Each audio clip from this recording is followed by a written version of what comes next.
जय श्री कृष्णा, राधे राधे। आप सभी का ब्रज दर्शन ब्लॉग्स में स्वागत करती हूँ। आशा करती हूँ आप सभी बहुत अच्छे होंगे। मित्रों, क्या आप जानते हैं कि जन्म के समय कुछ नक्षत्र ऐसे होते हैं जिन्हें गणमूल कहा जाता है, यानी कि मूल नक्षत्र, और इनका प्रभाव हमारे जीवन पर गहरा पड़ता है। अगर आप नहीं जानते तो इस वीडियो को अंत तक ज़रूर देखें, क्योंकि आज हम आपको बताएंगे कि गणमूल का क्या रहस्य है और इससे जुड़ी हुई ज़रूरी बातें, कि यदि कोई जातक यानी कि कोई बच्चा जैसे जन्म लेता है तो वो अगर मूल में पैदा होता है, मूल नक्षत्र में, तो क्या सावधानी करनी चाहिए और उसके क्या प्रभाव होते हैं।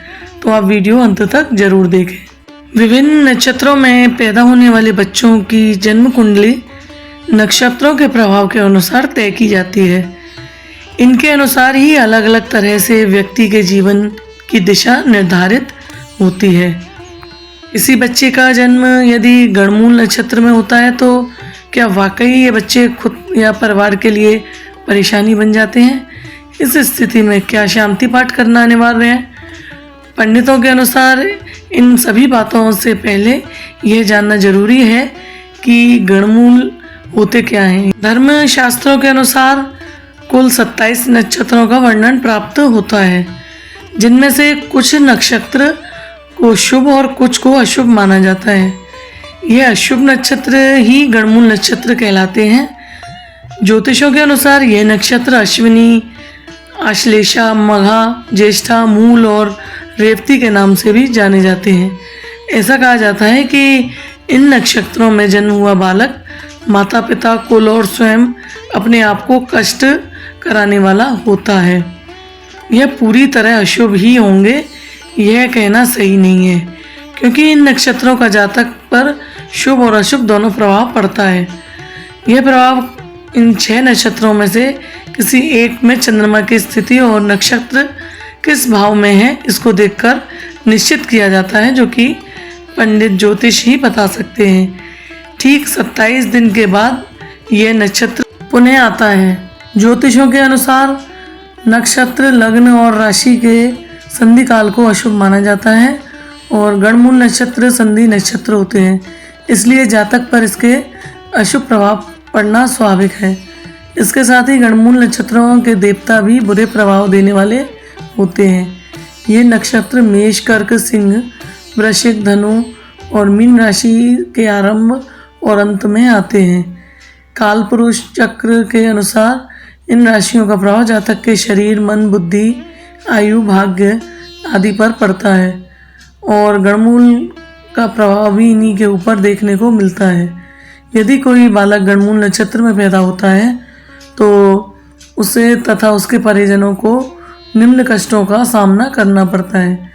जातक और स्वास्थ्य संबंधी कष्टों का सामना करना पड़ता है। माता पिता और भाई बहनों के जीवन पर बाधाएं आती हैं। जातक के जीवन पर नकारात्मक प्रभाव पड़ता है।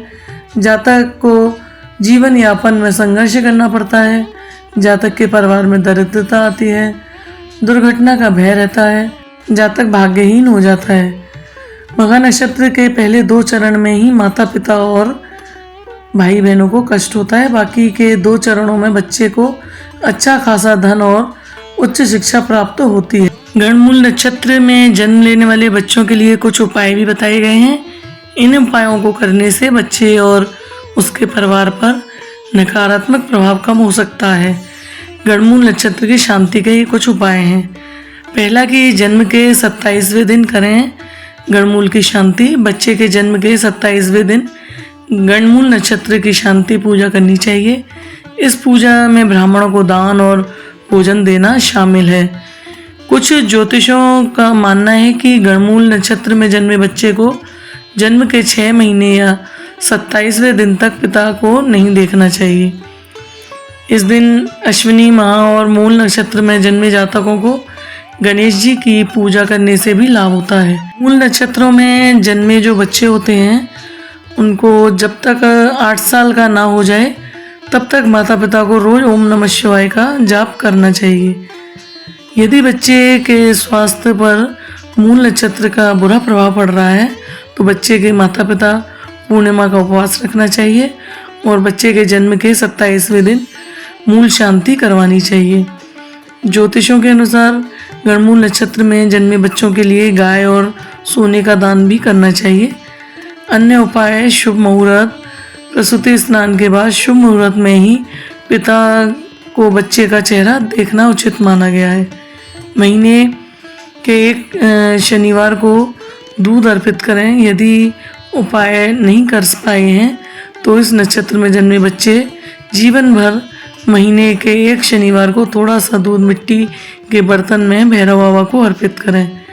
ध्यान दें कि मूल नक्षत्र के प्रभाव को कम करने के लिए किसी योग्य ज्योतिष की सलाह लेना बहुत ही आवश्यक है। इस नक्षत्र में जन्मा हुआ बच्चा बहुत कष्ट दे सकता है, तो ये उपाय भी जरूर करें।